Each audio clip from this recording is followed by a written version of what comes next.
At last वही हुआ जो कि सबको डर था। मतलब तालिबान ने पूरे अफ़गानिस्तान पर अपना कब्ज़ा जाहिर कर दिया।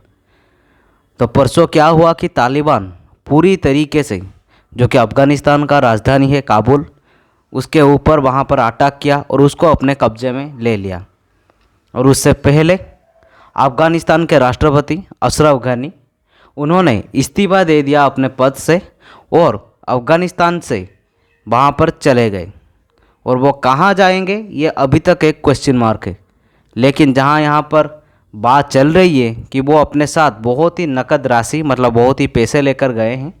और उनका लैंडिंग के लिए ये वहाँ पर बताया जा रहा था कि भाई वो पहले ताजिकिस्तान में रहेंगे, लेकिन ताजिकिस्तान की जो गवर्नमेंट है उन्होंने उनको अलाउ नहीं किया। तो फिर उसके बाद उन्होंने ओमान जाने के लिए सोचा है, लेकिन ओमान में भी रहना इतना आसान नहीं होगा। तो फिर शायद वो यूएस जा सकते हैं। इस टॉपिक के जो मद्देनज़र देखते हुए हम ये भी जानेंगे कि भाई तालिबान ने किस तरीके से कब्जा किया, यहाँ पर यूएस का किस तरीके का ब्लंडर हुआ, और अभी वहाँ पर हालात कैसा है और अगले फ्यूचर क्या होगा। तो देखते रहिए वर्ल्ड मैटर।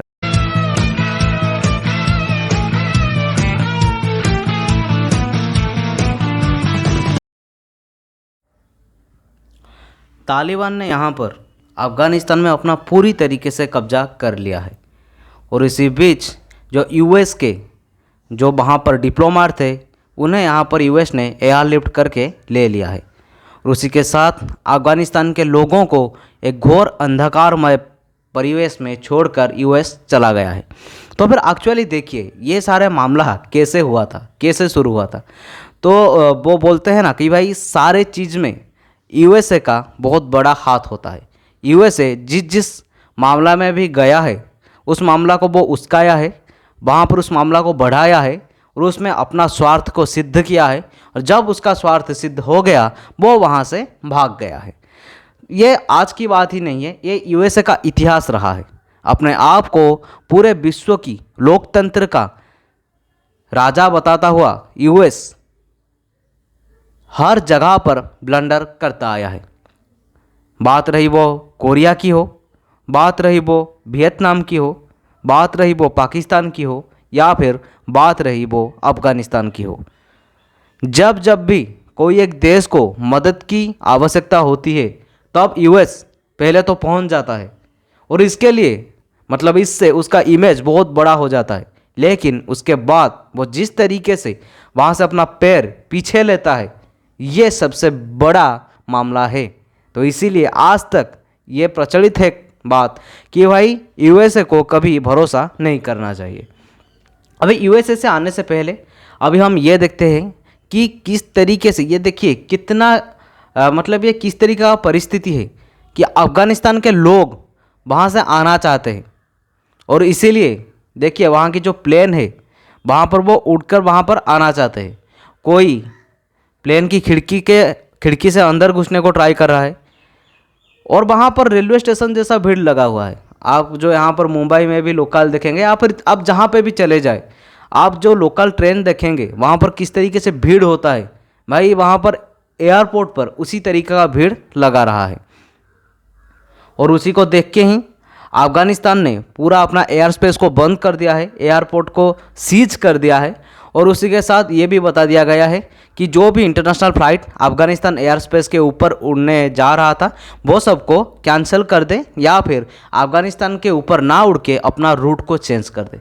तो फिर ये आप यहाँ पर देख सकते हैं कि किस तरीके से जो एयरपोर्ट यहाँ पर इतना भीड़ जमा हुआ है एयरपोर्ट पर, और जो भी प्लेन्स वहाँ से जा रहा है वो प्लेन्स में यहाँ पर जैसे ट्रेन या फिर बसेस में आप देखेंगे कि लोग किस तरीके से भीड़ जमा कर जाते हैं, उसी तरीके के यहाँ पर ट्राई कर रहे हैं लोग। क्योंकि वो ये चाह रहे हैं कि वो किसी भी प्रकार से अफ़गानिस्तान से दूर चले जाए, वो किसी प्रकार से तालिबान से दूर रहे। लेकिन ये संभव नहीं है और ये एक हृदय विदारक दृश्य है दोस्तों। आप देख सकते हैं कि लोग यहाँ पर क्या कर रहे हैं। सिर्फ इतना ही नहीं, आप यहाँ पर देख सकते हैं कि लोग किस तरीके से प्लेन की जो चक्का है उस चक्के के ऊपर वो उड़ने के लिए ट्राई कर रहे हैं उसको पकड़कर। लेकिन जब वो चक्का अपने अंदर घुस रहा है तब वहाँ से वो गिर रहे हैं। तो फिर ये एक बहुत ही हृदय विदारक दृश्य है दोस्तों। ये उन बड़े बड़े देशों के गाल पर एक सख्त तमाचा है जो अपने आप को पूरा विश्व का राजा बताते आ रहे हैं। वहीं बात रहे यूएस का या फिर वो बात रहे रसिया का, वो नाटो की बात हो या फिर कोई अलग संस्था की बात हो, जो अपने आप को पूरे डेमोक्रेसी का ठेकेदार बताते हैं, ये उनके गालों पर सख्त तमाचा है। अगर हम बात करेंगे कि तालिबान की, तो उससे पहले 85% एरिया पर तालिबान ने कैप्चर कर दिया था। और जब तालिबान ने ये सब कैप्चर कर दिया था, उसके जस्ट बाद ही जुलाई 8 पर अमेरिकी राष्ट्रपति जो बाइडेन ने एक बयान दिया था। उन्होंने ये बयान दिया था कि भाई तालिबान सिर्फ 75,000 है, लेकिन उनके अगेंस्ट पर अफगानिस्तान के 3 लाख सेना प्रस्तुत है और वो बहुत ही वेल इक्विप्ड है और उसी के साथ ही वो बहुत ही बढ़िया ट्रेंड भी है। तो इसीलिए तालिबान उनका कुछ भी बिगाड़ नहीं सकता, तालिबान खदेड़ा जाएगा। लेकिन उससे पहले जो यूएसए ने यहाँ पर डिसीजन लिया था कि भाई हम अफगानिस्तान को छोड़ रहे हैं, तो उसी से ही सारा ब्लंडर हो गया। आपको जैसे मालूम होगा, मैंने भी अपना जो पिछले वीडियोस में भी बताया हूँ कि किस तरीके से ट्रंप और अफगानिस्तान की गवर्नमेंट के बीच वहाँ पर चुक्ति स्वाक्षरित हुआ था। और उससे पहले अमेरिका और तालिबान के बीच ये चुक्ति स्वाक्षरित हुआ था कि तालिबान को यहाँ पर माफ़ करना, कि अफगानिस्तान को यहाँ पर अमेरिका छोड़ के जाएगा। तो फिर उसी चुक्ति के अनुसार ये सब हुआ। लेकिन इस तरीके से, जिस तरीके से कि बाइडेन प्रशासन मतलब इतने जल्दबाजी में अपने सारे सेना को वापस ले लिए, वो नहीं होना चाहिए था। क्योंकि देखिए कोई प्रॉपर प्लानिंग नहीं थी, कुछ भी नहीं था, ऐसे ही अपने जो सेनाओं को वहाँ से भगा दिया। जो उनका डिप्लोमाट्स थे उन्हें भी वहाँ पर एयरलिफ्ट कर दिया है यूएस ने। सिचुएशन कुछ ऐसा हो गया है कि अपना 3,000 लोगों को वहाँ से लाने के लिए यूएसए को यहाँ पर 6,000 सैन्य को वहाँ पर बिठाना पड़ रहा है। और अपने अपारगता को छुपाने के लिए यहाँ पर यूएसए ने रातों रात अपने जो सैन्य है उनको भी एयरलिफ्ट करके ले आ रहा है, जिससे कि किसी को ये मालूम ना चले कि किस तरीके से यूएसए वहाँ से वापस आ रहा है। तो जुलाई 8 में कुछ यूँ हुआ कि जब जो बाइडेन को प्रश्न पूछा गया तो फिर उन्होंने ये तो बताया कि भाई 75,000 तालिबान 3 लाख अफगानी सैन्यों का कुछ भी नहीं कर सकते।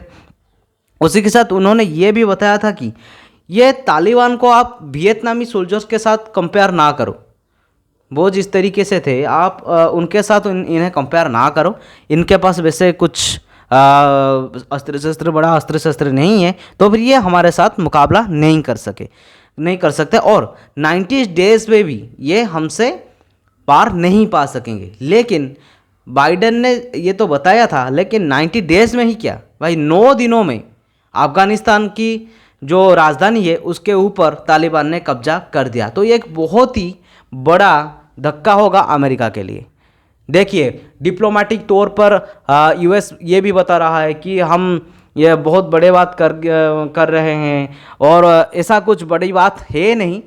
हमारे यूएसए के जो लोग हैं, वो यूएसए के जो सेना है उन बहुत लोग मारे जाते हैं, लेकिन हमने ये जो बड़ा ट्रेजेडी होने जा रहा था इसको हमने वहाँ से रोक लिया। और अगर हम वहाँ पर ना होते तो तालिबान कब का वहाँ पर आ चुका होता, तो वो नहीं आया। तो इसलिए हम सबसे बड़ा जिम्मेदार है कि भाई हम अफगानिस्तान पर शांति रख रहे थे। मतलब आप सोचिए ये किस तरीके की बात कर रहा है बाइडेन का प्रशासन।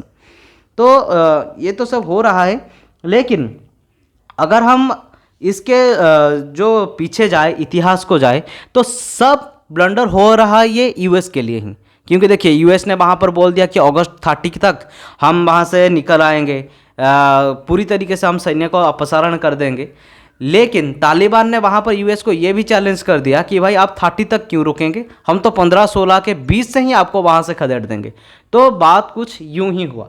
अभी जो प्रेसिडेंट्स हाउस है अफगानिस्तान के, वहाँ पर तालिबान ने पूरी तरीके से कब्जा जमा के रखा है। सिर्फ इतना ही नहीं दोस्तों, तालिबान ने क्या कहा है, तालिबान ने अपना देश का नाम बदल दिया है। जो अफगानिस्तान था, इस्लामिक रिपब्लिक ऑफ अफगानिस्तान था, उसका नाम अभी चेंज हो गया है और वो हो गया है इस्लामिक एमिरात ऑफ अफगानिस्तान।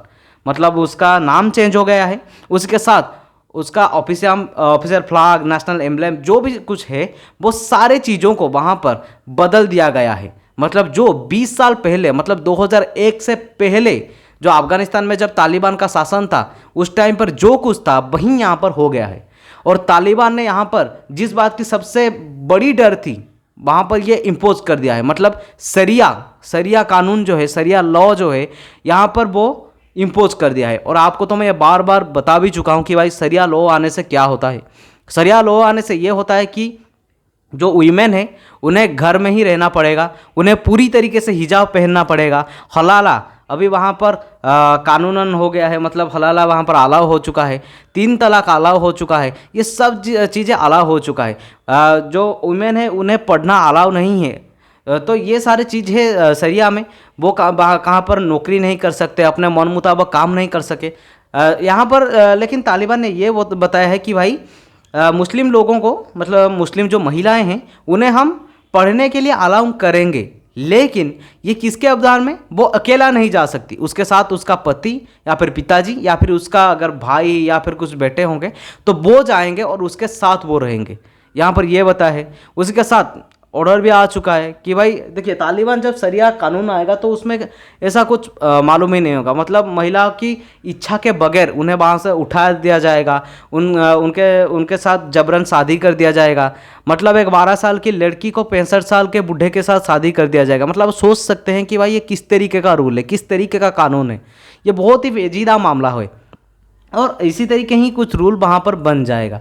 तो यही डर है। और इसी के लिए यहाँ पर जो बड़े बड़े स्टेट्स है, बड़े बड़े कंट्रीज है, उनको यहाँ पर मिलजुल कर आगे आना पड़ेगा। देखिए 75,000 ही तालिबान है, लेकिन इतना बड़ा बड़ा कंट्री होकर भी उसका कुछ भी उखाड़ नहीं सकते, मतलब उसका कुछ भी नहीं कर सकते हैं। तो अभी इन सबको इकट्ठे आना पड़ेगा, क्योंकि अभी आप ये समझने में भूल नहीं करें कि तालिबान सिर्फ अभी अकेला हो गया है। अभी तालिबान को चाइना पूरी तरीके का सपोर्ट दे रहा है, पाकिस्तान पूरी तरीके का सपोर्ट दे रहा है। तो अभी ये बड़ी कर्तव्य है कि यूएनएससी में इस मामला को बहुत बड़ी बात से लाया जाए और अभी तालिबान के ऊपर अटैक कर दिया जाए। लेकिन कौन सा पानी कहाँ जाएगा ये तो भविष्य में देखने की बात है। तो देखिए ये सारे चीज़ यूएसए का तो ब्लंडर है, और यूएसए जहाँ पर भी गया है ऐसा ही कांड करके आया है। देखिए 1950 में जो कोरिया वार हुआ था, तब ये वार 3 साल तक चला था। उसका रिजल्ट ये आया था कि वहाँ पर 35,000 अमेरिकी सैन्य वहाँ पर मारे गए थे। सिर्फ उतना ही नहीं दोस्तों, वहाँ पर बहुत ही ज़्यादा पैसे का खर्च हुआ था, लेकिन रिजल्ट कुछ भी नहीं आया था। अमेरिका को पीछे आना ही पड़ा था। 1965 में वियतनाम में जब कम्युनिस्ट वहाँ पर शासन करने लगे तो अमेरिका जो बताता है ना कि डेमोक्रेसी का ठेकेदार अपने आप को बताता है, वो आगे निकल कर आया और 8 साल तक वहाँ पर युद्ध किया और उसमें 60,000 अमेरिकी सैनिक की मृत्यु हुई। और उसके साथ ही 850 बिलियन डॉलर की वहाँ पर खर्च हुआ, लेकिन बाद में वहाँ से अमेरिका को पलायन करना ही पड़ा। मतलब पैसा और जो सैन्य हैं वो वहाँ पर मारे गए और ये सारे चीज़ की नुकसान हुई। और सिर्फ इतना ही नहीं, जिस तरीके से अभी देखिए अफगानिस्तान को छोड़ के आ गया, अफगानिस्तान लोगों को छोड़ के आ गया अपने हालात में छोड़कर अमेरिका, उसी तरीके से वहाँ पर जो दक्षिणी वियतनाम थी उनके लोगों को भी वो उसी तरीके से ही छोड़ के आ गया था। उसी तरीके से वहाँ से अपने डिप्लोमेट्स को एयरलिफ्ट कर दिया था, जिस तरीके से कल वहाँ पर अफगानिस्तान में किया है उसी तरीके ही कुछ किया था। 1975 में जो सीआईए के लोग हैं उनसे जो सेगांव है, साइगांव जो एरिया है वहाँ पर वियतनाम की, वहाँ से उन्होंने एयरलिफ्ट कर दिया था। तो हिस्ट्री अपने आप को मतलब बारंबार दोहरा रहा है। हिस्ट्री रिपीट्स अगेन, मतलब अपने आप को वो बारंबार दोहरा रहा है। और इसी तरीके से ही यूएस बारंबार ब्लंडर कर रहा है। देखिए यूएसए का कोई इस तरीके से कोई बड़ा युद्ध नहीं लड़ा है वो। ये सिर्फ 2 ही बात है कि भाई यूएसए अपने 2 चीज़ों से पूरा वर्ल्ड को कंट्रोल कर रहा है और अपने आप को सुपर पावर बता रहा है। पहला रहा ये कि भाई जो 2 न्यूक्लियर बॉम्ब गिराया था उसी को वो अभी तक पुट्रे करके आ रहा है। देखिए हमारे पास न्यूक्लियर बॉम्ब है और हम इस तरीके से गिराए थे, और उसी को दिखाकर वहाँ पर यूएस अपना रुतबा जाहिर करता है। लेकिन कोई भी युद्ध यहाँ पर इतना बढ़िया तरीके से यूएस नहीं जीता है। उसी के साथ ही तालिबानी लोग शायद उनको मार देंगे, इसी भय से वो वहाँ से निकल आए। वियतनामी लोग शायद उनको मार देंगे इसलिए वहाँ से वो निकल आए। शायद जो रशियन के जो शिप्स थे, नाval शिप, वो उन्हें मार देंगे इसलिए वो अरब सागर से निकल के आए जब इंडिया पाकिस्तान का युद्ध हो रहा था। मतलब अमेरिका के यही है कि भाई वो अपने आप से बहुत डरपोक ही है। और दूसरी बात ये रहा कि जो वो सुपर हीरो वाला मूवीज़ बनाते हैं हॉलीवुड में, वो उसी को पोर्ट्रे करके ही अपने आप को बहुत ही बड़ा सुपर पावर बताता है। देखिए, अगर आप एलियन के साथ युद्ध कर सकते हैं, अगर आप दुनिया की किसी भी कोण में जाकर CIA सारे चीज़ों का ऑपरेशन कर सकता है, तो फिर अपने देश में जो 9/11 की जो हमला हुआ था उसे क्यों नहीं रोक सकता? तो फिर ये बहुत ही बड़ा ब्लंडर है और इसे क्यों नहीं रोक सकता वो? तो देखिए, सारे चीज़ों में USA का ही हाथ है। देखिए, तालिबान को बनाया ही USA ने और अभी वहाँ से पलायन भी करके आ रहा है। और USA के जो राष्ट्रपति जो बाइडेन है, आप अगर उनका बयान सुनेंगे, उन्होंने ये बताया है कि भाई हम किसी युद्ध के तरह इतना लोगों को मरने के लिए नहीं छोड़े, हम हमारे जो अमेरिकी जवान थे हम उन्हें और डिप्लोमेट थे हम उन्हें उद्धार करके ले आए हैं। ये मैं चौथा राष्ट्रपति हूँ जो अफगानिस्तान के कॉन्फ्लिक्ट में पहुंचा, तो मैं ये नहीं चाहूँ कि 5वां राष्ट्रपति कोई आए और वो अफगानिस्तान के कॉन्फ्लिक्ट में अपना हिस्सा ले। मतलब आप ये सोचिए कि भाई किस तरीके से US यहाँ पर ब्लंडर कर रहा है। सिर्फ इतना ही नहीं, उन्होंने ये भी यहाँ पर ऐड किया है अपने बातों में कि भाई हम जिस उद्देश्य से वहाँ पर गए थे वो उद्देश्य हमारा सफल हो गया है। अफगानिस्तान में हम क्या आतंकवादी को मार दिए और हमारा उद्देश्य संपूर्ण सफल हो गए। मतलब आप ये सुनकर हंसी आ रही है कि भाई ये किस तरीके का बातें कर रहे हैं। मतलब उनके बातों में कोई भी इस तरीके का स्पष्टता नहीं है कि भाई वो क्या बोल रहे हैं और किस तरीके से बोल रहे हैं। तो फिर अभी हम देखेंगे कि भाई आगे क्या होने जा रहा है। वीडियो अभी बहुत ही लंबा हो चुका है, तो इस वीडियो को मैं यहीं पर ही रख रहा हूँ।